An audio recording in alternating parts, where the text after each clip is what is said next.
Olá e bem-vindos a mais uma exploração profunda.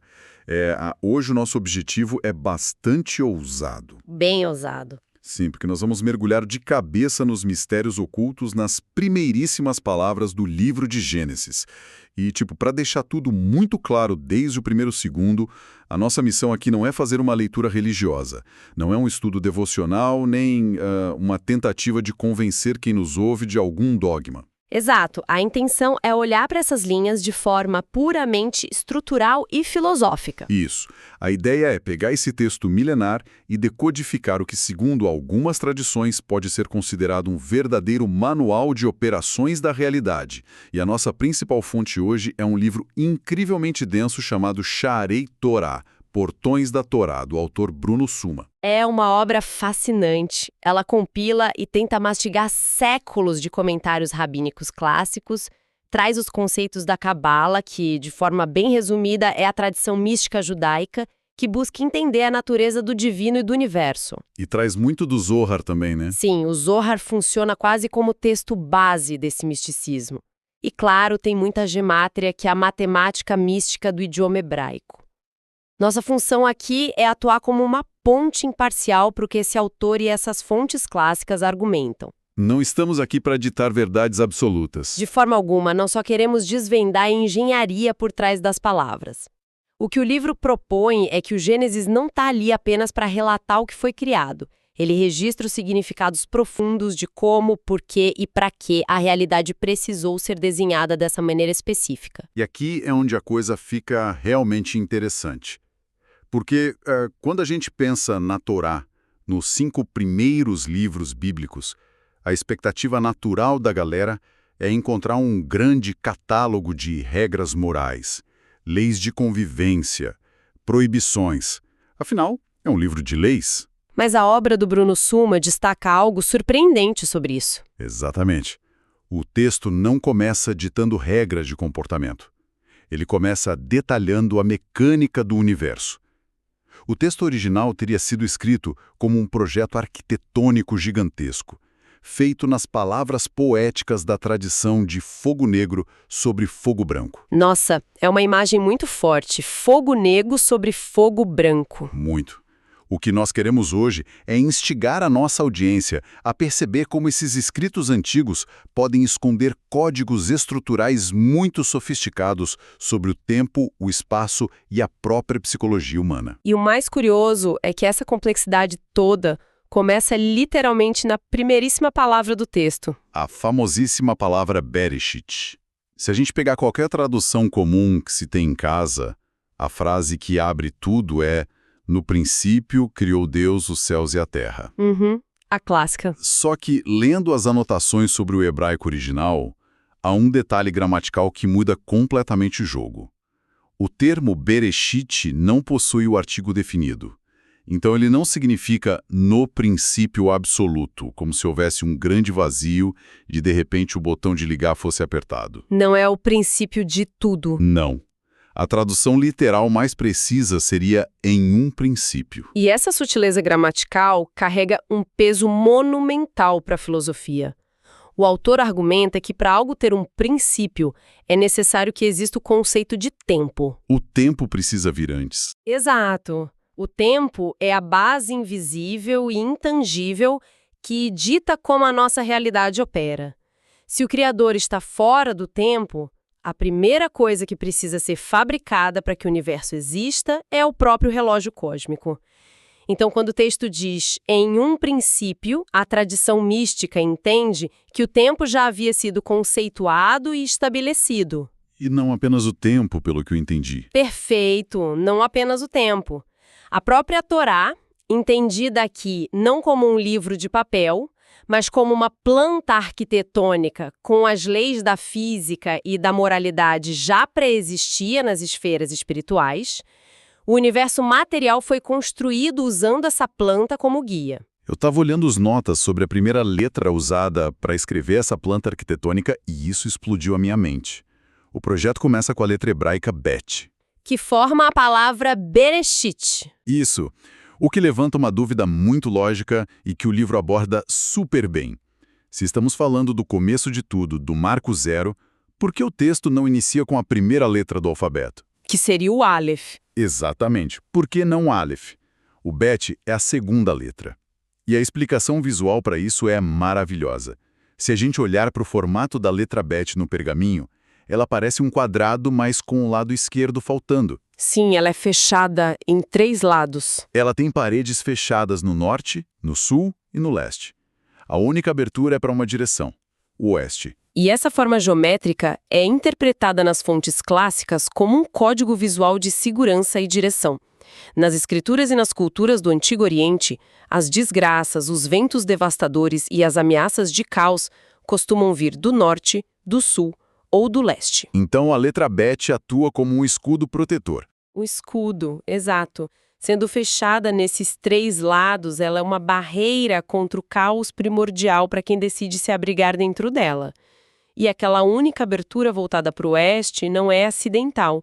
O oeste indica a direção em que a presença divina, a Shekinah, se move e reside. O texto estaria dizendo, graficamente, que há um caminho seguro a seguir? Sim, e que a própria estrutura da criação protege aqueles que caminham nessa direção, deixando o passado blindado para trás. Caramba, isso já muda a forma de ler uma simples letra. Mas a leitura avança para tentar responder a maior de todas as perguntas: o porquê da criação? Por que criar um universo gigantesco, cheio de galáxias e problemas? O material traz um ponto muito tocante sobre a vulnerabilidade do Criador. É um conceito bem profundo. Sim, e para entender isso, a analogia mais fácil é pensar nos nossos próprios relacionamentos humanos.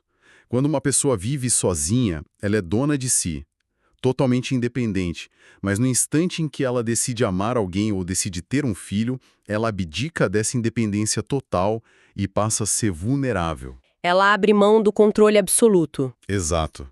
A alegria dela agora depende das escolhas e do bem-estar de outra pessoa.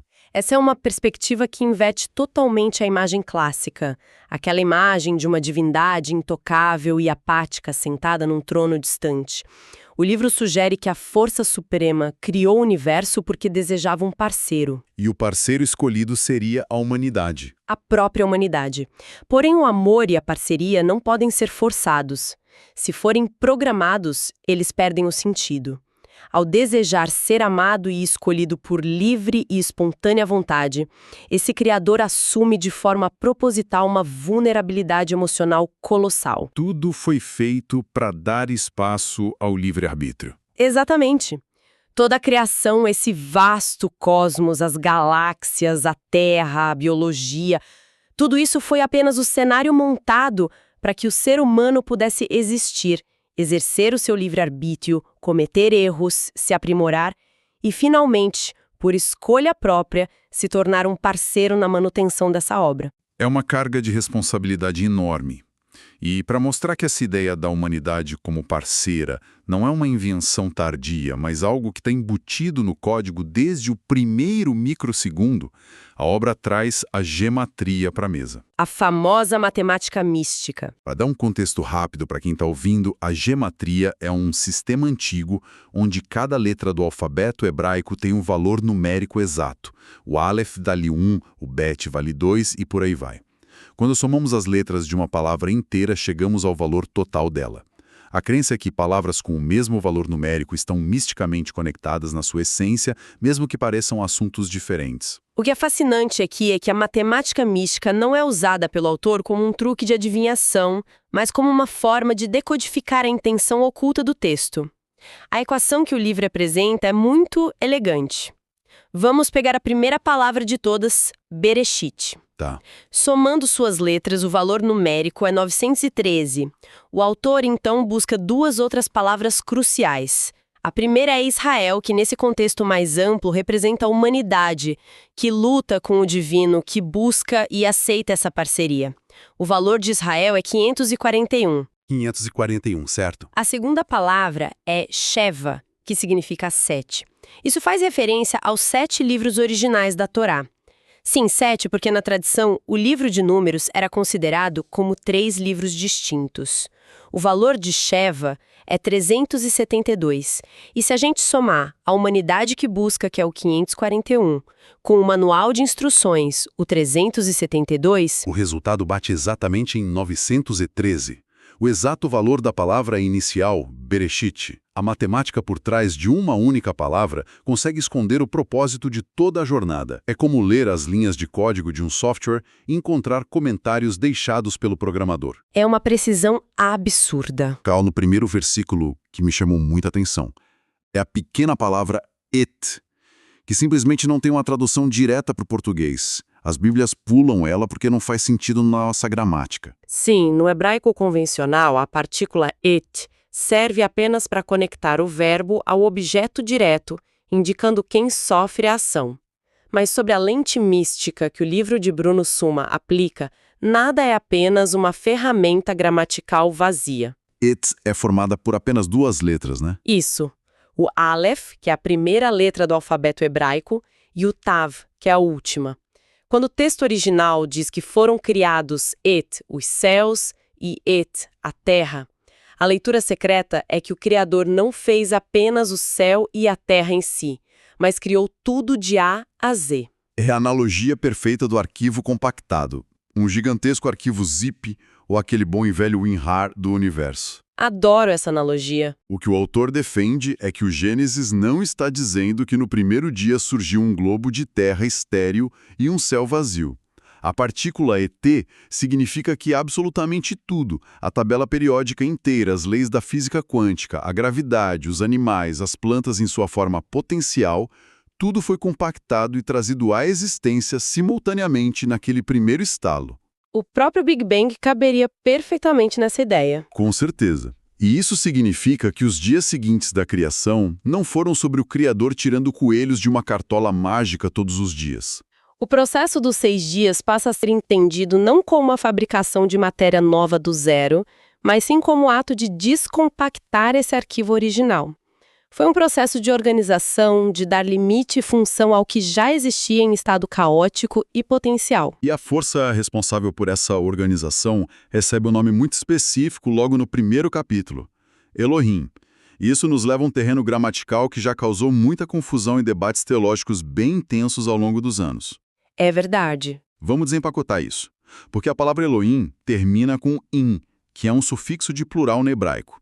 A primeira reação de muita gente ao ler isso, de forma literal, ou da galera que tenta encontrar falhas no texto, é pensar, peraí, se é plural, o texto está dizendo que vários deuses se juntaram para criar o universo. O livro dedica um espaço considerável para mostrar que essa é uma leitura muito rasa. A explicação que o autor traz resolve essa tensão linguística de forma brilhante. Elohim não indica uma pluralidade de deuses sentados numa mesa de reuniões. A palavra é uma junção de El, que remete ao divino, e Rim, que significa deles. Formaria o conceito de o Deus deles. Representando a totalidade. Exatamente. A tradição entende que esse nome representa todas as forças da natureza, todas as leis da física, todas as manifestações de energia condensadas e governadas por uma única essência. É como se no momento da criação material, a força suprema vestisse um uniforme de trabalho, assumindo um título que engloba todas as ferramentas pesadas da oficina cósmica. Mas lendo o material sobre Elohim, eu confesso que fiquei com uma dúvida genuína.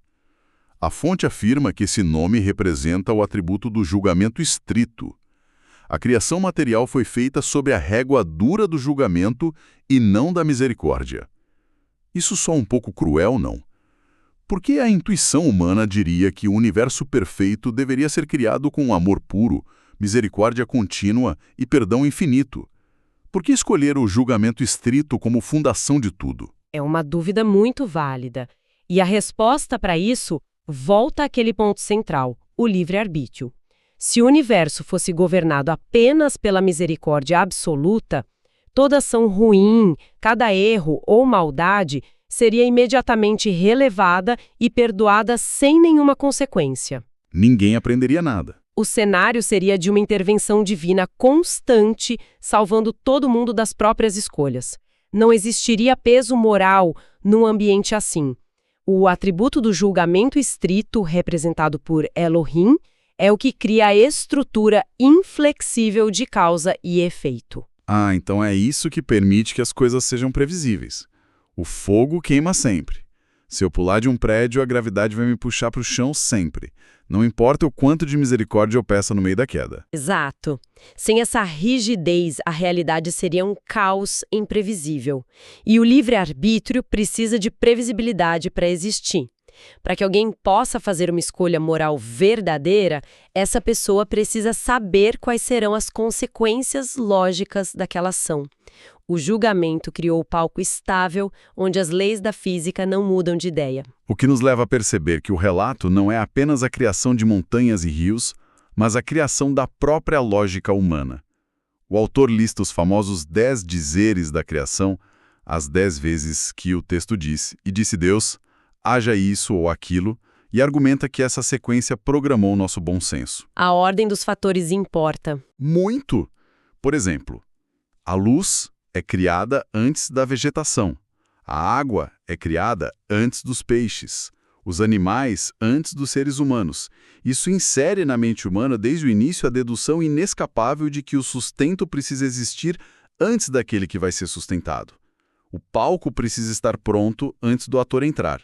A ordem da narrativa criou a nossa capacidade de pensar de forma encadeada. A fundação da racionalidade humana está codificada nessa sequência cronológica. Porém, é justamente analisando a cronologia que a gente esbarra no que talvez seja o maior enigma de todo o livro de Gênesis. Qualquer leitor atento nota um aparente absurdo logo de cara. A luz é chamada à existência e separada da escuridão no primeiro dia. Mas o Sol, a Lua e as estrelas só são formados no quarto dia. A clássica pergunta, de onde vinha a luz? Fisicamente falando, de onde vinha essa luz original durante 3 dias inteiros se não havia nenhum astro para emiti-la? Essa é a charada que faz muita gente tratar o texto como uma lenda mal escrita. Mas a resposta que o livro busca lá nas profundezas do Zohar muda a perspectiva completamente. O Zohar afirma que a luz do primeiro dia não tem absolutamente nada a ver com fótons, ondas eletromagnéticas ou luz solar. É uma luz puramente espiritual e intelectual. Uma luz de compreensão. Sim, a narrativa descreve essa luz primordial colidindo com a escuridão absoluta do abismo. E para provar que o texto esconde esse significado abstrato, a gemátria entra em cena novamente, de um jeito assustadoramente preciso. Se conectarmos isso com o panorama geral das escrituras, os números realmente falam por si. A expressão hebraica Betorá, que é traduzida como na Torá, e a expressão Et Haor, que significa a luz, possuem exatamente o mesmo valor numérico quando somamos suas letras, 613. 613? Para quem estuda o texto bíblico, 613 não é um número qualquer. É o número exato de mandamentos, de diretrizes morais e éticas contidas em toda a obra.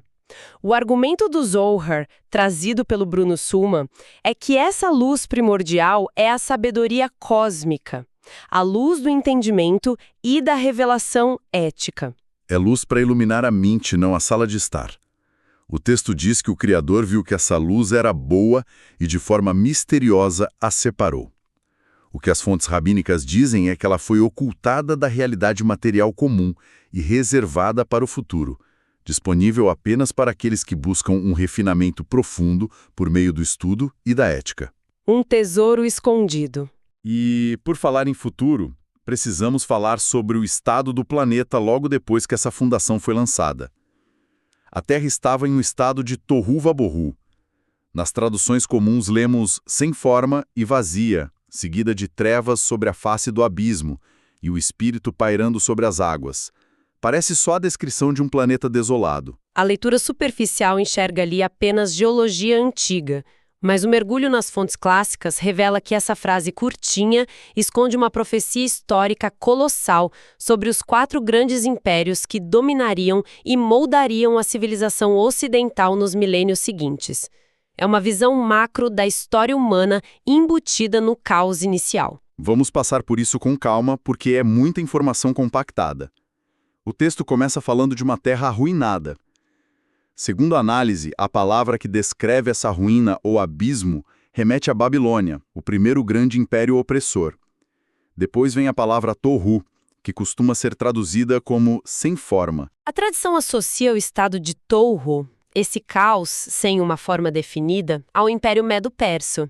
Foi um império vastíssimo que englobou inúmeras culturas e povos, mas que não conseguiu impor uma forma cultural única, operando de maneira fluida e por vezes caótica. Em seguida temos Borro, traduzido como vazio. O livro liga isso à Grécia, o que parece um paradoxo, já que a Grécia era cheia de filosofia. Mas é o vazio ideológico sobre a ótica da tradição hebraica. A Grécia, com o helenismo, tentou esvaziar a identidade e a fé dos povos conquistados, substituindo a revelação moral por um racionalismo que, do ponto de vista místico, deixava um vácuo espiritual. E na sequência do versículo, temos a menção à escuridão cobrindo o abismo, que é associada a Roma, o império brutal cuja mentalidade, direito, divisões e opressões lançaram sombras que moldam as estruturas do mundo até hoje. E no final de tudo isso, o versículo diz que o espírito de Elohim pairava sobre a superfície das águas. O livro conclui que esse espírito representa a era messiânica, um tempo futuro que finalmente trará ordem a todo esse caos causado pelos impérios humanos ao longo dos séculos. Essa interpretação dos impérios se amarra perfeitamente com a visão de escala de tempo do universo que o livro aborda. Na tradição analisada, os 6 dias da criação não são períodos de 24 horas, mas espelhos de milênios inteiros. A história da humanidade estaria programada para durar 6.000 anos de esforço paralelos aos 6 dias de trabalho. Isso significa que cada dia da criação carrega a energia ou o desafio principal daquele milênio específico. Por exemplo, no segundo dia, ocorre a separação das águas superiores e inferiores. Isso reflete o segundo milênio humano, que foi marcado historicamente pelo evento do dilúvio global, uma gigantesca questão com águas. É um padrão muito claro. No quarto dia, o texto narra a criação das 2 grandes luminares, o Sol e a Lua. Isso espelha o quarto milênio humano, a época em que os 2 grandes templos de Jerusalém foram erguidos para servirem como faróis de luz espiritual para a humanidade. E seguindo essa lógica estrutural, o 7º dia, o famigerado, dia de descanso onde nenhuma obra nova é iniciada, representaria o 7º milênio, um período de paz, de restauração e colheita espiritual, onde a humanidade desfrutaria de tudo que foi consertado e plantado nos 6 milênios anteriores de turbulência. Ou as partículas do hebraico é incrível intelectualmente, mas onde isso encosta na vida real. É aqui que a fonte traz a aplicação mais prática de todo esse estudo, e ela foca no segundo dia da criação, aquela estranha separação das águas. O firmamento superior e inferior. Exatamente. O texto diz que o Criador fez um firmamento para separar as águas que ficaram embaixo das águas que ficaram em cima. Essa simples divisão espacial explica a eterna e angustiante luta humana entre o destino implacável e o livre-arbítrio. Essa parte do livro descreve a existência de 2 níveis de operação na nossa vida. O firmamento inferior engloba a nossa atmosfera, o cosmos físico e as leis brutas da natureza. É o domínio da biologia, da genética, das influências climáticas e, para as tradições que estudam a influência dos astros, é onde atua a mecânica astral. Em resumo, é o reino do destino cego, da causa e efeito estrita de Elohim. E o argumento duro do texto é que o ser humano que não busca nenhum tipo de elevação ética ou sabedoria, que apenas sobrevive e segue seus instintos mais primários, está totalmente submetido a esse firmamento inferior.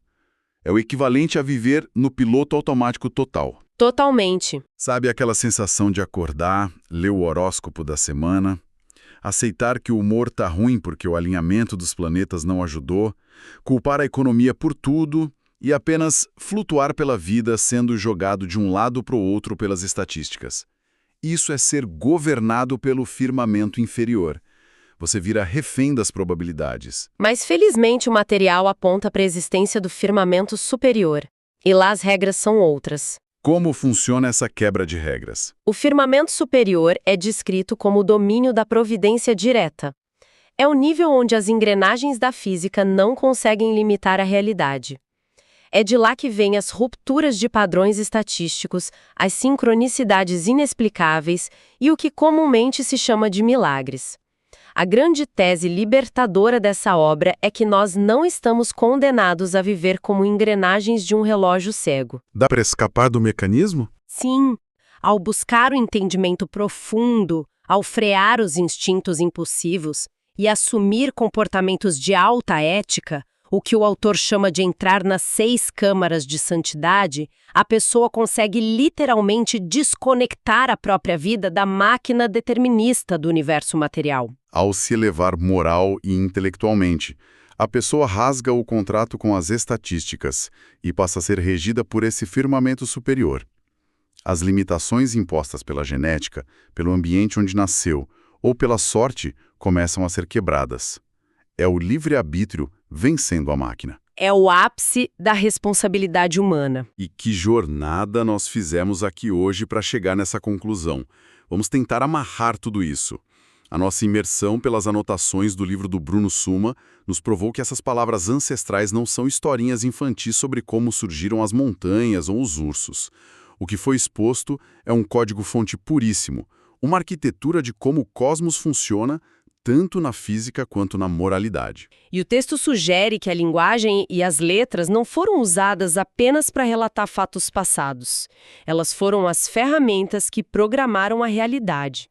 E isso nos traz um lembrete urgente de que não somos um acidente biológico jogado num planeta rochoso. Nós não somos meros figurantes assistindo ao universo envelhecer. O texto desenha o ser humano como parceiro aguardado para ajudar na manutenção desse grande projeto. A visão que consolidamos aqui é um chamado gigantesco à responsabilidade. Ficar na inércia, aceitando apenas o que o instinto dita, é consentir em ser governado por leis cegas e mecânicas. Buscar o domínio próprio, a sabedoria e a empatia é o único caminho para acessar linhas de código mais altas e reescrever a própria trajetória. É preciso assumir o volante. E isso levanta uma questão importante, algo para deixarmos martelando na mente da nossa audiência após o fim do episódio. Se de fato a realidade inteira foi desenhada, estruturada e trazida à existência puramente através do poder da linguagem, se as letras são literalmente ferramentas de artesanato que esculpiram montanhas e impérios, que tipo de realidade monumental nós estamos construindo ou que tipo de abismo estamos abrindo todos os dias com as palavras que escolhemos falar para nós mesmos e para os outros. É um pensamento que carrega um peso enorme para encerrar a reflexão. As nossas palavras criam pequenos mundos ao nosso redor o tempo todo. Fica o desafio para cada um observar sua própria arquitetura verbal a partir de agora. Agradecemos imensamente a companhia de todo mundo que mergulhou nesse texto antigo com a gente hoje. Continuem lendo nas entrelinhas, continuem questionando a realidade e até a próxima exploração.